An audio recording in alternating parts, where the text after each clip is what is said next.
I woke the next morning feeling different. The sun filtered through the blinds, warming my skin, but it felt foreign, like I was wrapped in a body that didn't quite belong to me. My reflection in the mirror made my stomach twist. Wide eyes stared back, framed by longer lashes, soft cheeks, and lips I didn't recognize as mine. My jaw had softened, my hair felt heavier and silkier, and every contour of my body was different. I reached up to touch my face, half expecting the mirror to betray me, to show the old me beneath. But no. It was her. My new self. Panic surged, cold and sharp. "This can't be real," I whispered, voice higher than I expected. "It's just a dream, a hallucination." I stumbled through my morning routine like a stranger in my own life. Clothes felt different, every movement exaggerated by unfamiliar curves. Even brushing my teeth seemed foreign.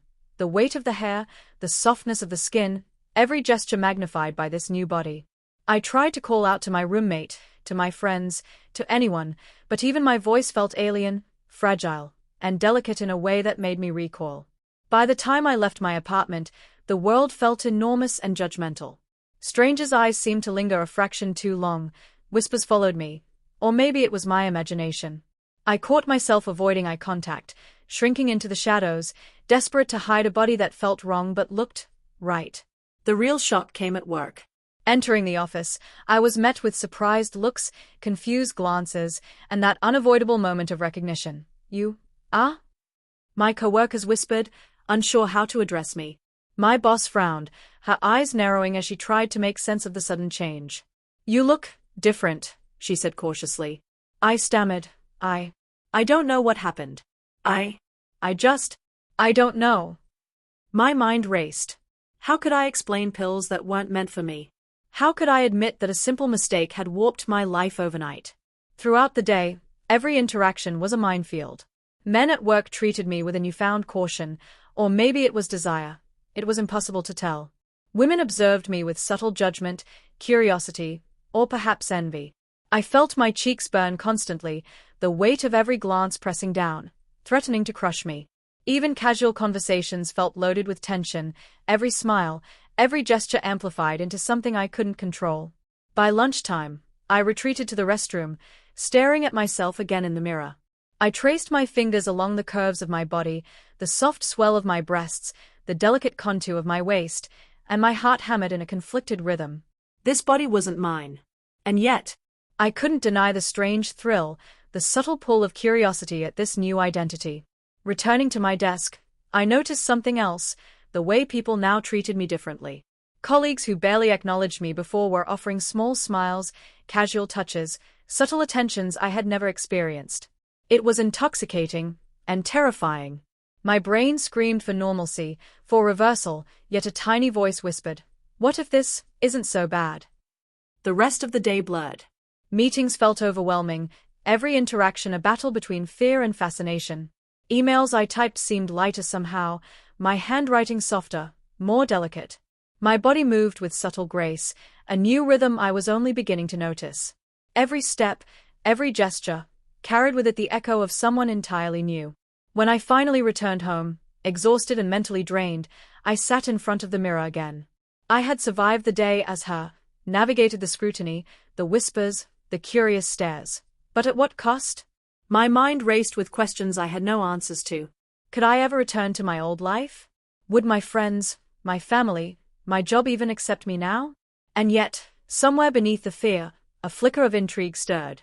For the first time since waking up, I allowed myself a tiny, reluctant thought. Maybe I can learn to live like this. Maybe I have to. The reflection smiled back at me, soft, cautious, uncertain, but undeniably real. And with that, the journey of learning to inhabit this unexpected body had begun. The next morning, I woke up and immediately felt off. My body didn't feel like mine.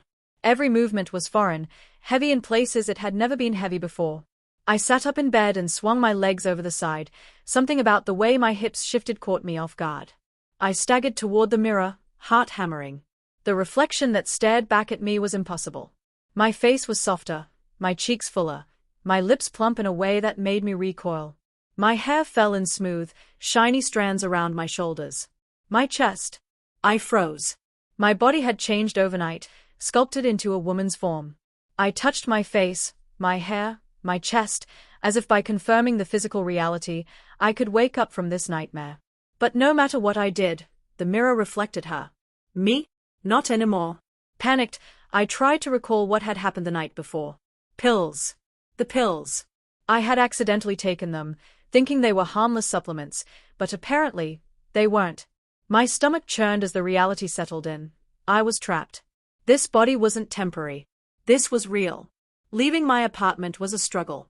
Clothes I used to throw on without thought now felt awkward, constricting. I hastily grabbed the first outfit I could find, a loose hoodie and sweatpants, hoping to hide my new curves. Even simple movements, like walking down the street, felt exposed. Every glance from strangers made my cheeks burn. I felt their eyes on me, judging, questioning, dissecting me. Work was worse. As I entered the office, the room seemed to pause. Whispers floated around like a heavy fog. Did she change?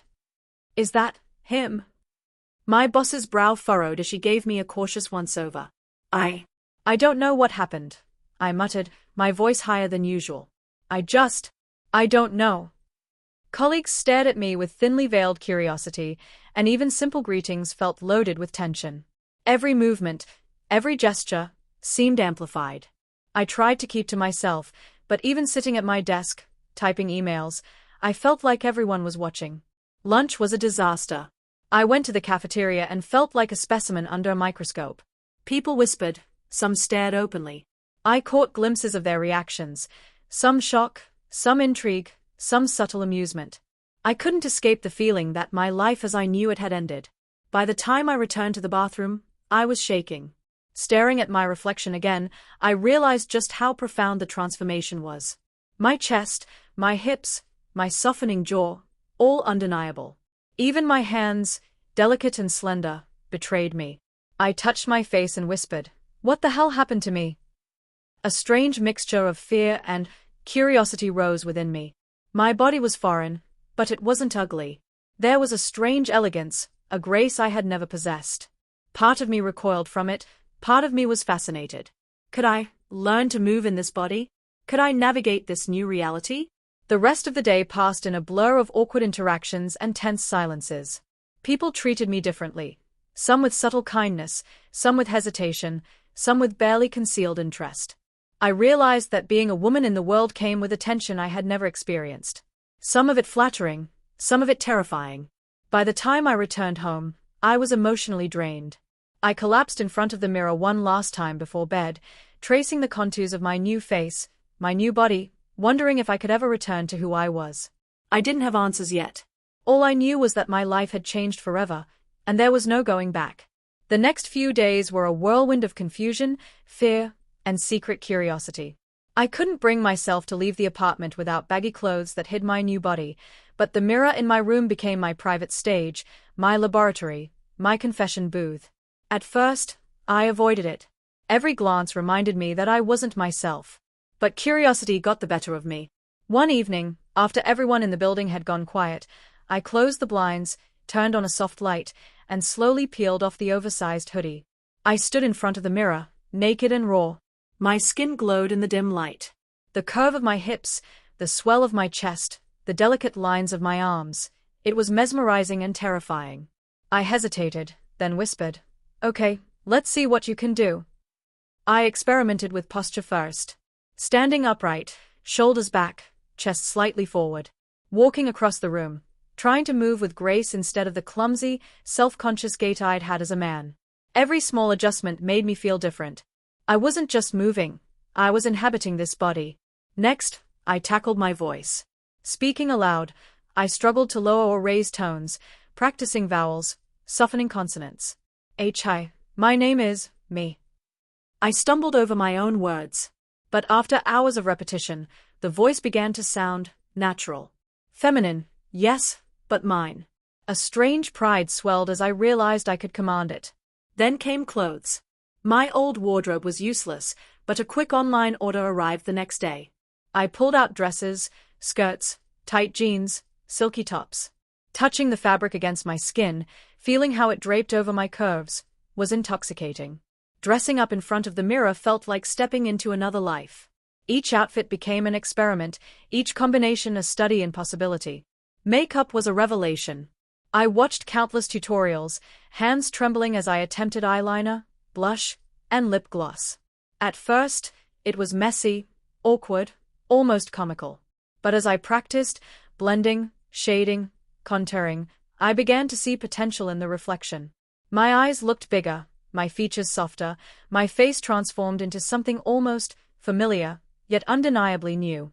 I even experimented with gestures and mannerisms. I tried tilting my head while speaking, crossing legs when sitting, moving my hands in fluid arcs instead of fists. Every small adjustment was like learning a new language, the language of femininity I had never spoken before. Despite my fascination, fear never fully left me. I caught myself imagining someone opening the door and seeing me like this. Panic gripped me at the thought. But the thrill of discovery was addictive.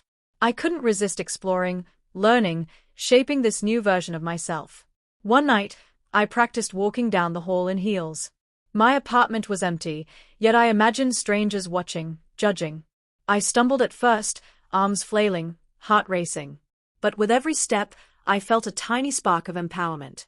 My reflection in the hallway mirror showed a woman, confident, poised, beautiful. By the end of that week, something had shifted. I wasn't just trapped in this body, I was starting to inhabit it. The fear was still there, lurking, but mingled with something else: excitement, curiosity, and a secret pride in mastering this unexpected transformation. I realized that if I wanted to survive this, I had to embrace these moments, explore them fully, even in secret. Because outside, the world would never understand. But in here, behind closed doors, I could become whoever I needed to be. The first few nights alone in my apartment felt like living in a dream I couldn't wake from. Every glance at my reflection was a shock, my face softer, my body reshaped in ways I never imagined. I couldn't escape it, no matter how much I wanted to. The fear that gripped me during the day lingered at night, but it was now mingled with an odd curiosity I couldn't ignore. I started cautiously, standing in front of the mirror, draped in a baggy hoodie that barely concealed my new curves. Slowly, I pulled it off, my heart pounding. The skin beneath was smooth, unfamiliar, delicate. My chest rose and fell with each breath, and I could feel the subtle sway of my hips. I whispered to myself, almost laughing nervously, "Okay, let's see what you've become." Posture came first. I straightened my spine, lifted my chin, and tilted my shoulders. I walked back and forth across the room, feeling the way my body moved differently. Every step, every sway felt strange, yet intoxicating. For the first time, I noticed how the body could express confidence, or vulnerability, with just a shift of weight or a tilt of the head. Next came my voice. Speaking aloud was terrifying at first. I tried softening my tone, elongating vowels, adjusting pitch. I, me. I stumbled over the words, cringing at the sound. But as I practiced nightly, experimenting with different inflections, I began to hear something new, a version of myself that felt delicate yet assertive, feminine yet unmistakably me. Clothes became my next obsession. A small order I had placed online arrived, and suddenly my apartment became a dressing room. I ran my fingers over soft fabrics, silky skirts, tight jeans, flowing tops. Each outfit transformed me, draping over curves that were no longer hidden. I spun in front of the mirror, examining how each piece reshaped my silhouette. I felt a dangerous thrill. I wasn't just seeing my body, I was learning how to inhabit it.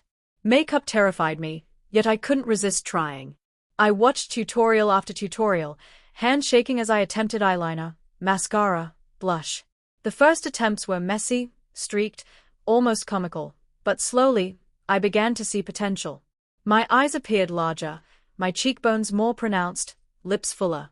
Each successful brushstroke gave me a spark of confidence I hadn't felt in years. Gestures and mannerisms followed. I practiced tilting my head while speaking, moving my hands gracefully, crossing my legs when sitting. Each movement, each adjustment, felt like learning a new language, a language of femininity I had never spoken. The act of practicing alone, in secret, became strangely empowering. One night, emboldened, I tried walking around the apartment in heels. My first steps were wobbly, arms outstretched for balance. My heart raced, imagining someone seeing me like this. But with each step, I felt a tiny surge of pride. In the reflection of the hallway mirror, I saw a woman, hesitant, yes, but undeniably confident. By the end of that week, a subtle change had taken root. The fear of my situation remained, gnawing at the edges of my mind, but it was joined now by fascination, curiosity, and even a sense of control. I was trapped, yes, but in this private space, I could explore, experiment, and start to understand this body and identity that had been forced upon me. Every night became a ritual: mirror, clothes, makeup, movement. Each moment of exploration peeled back layers of fear and replaced them with something unexpected: empowerment. I realized that if I wanted to survive this transformation, I had to embrace these private experiments fully, because they were my gateway to understanding, and maybe even thriving, in this new reality.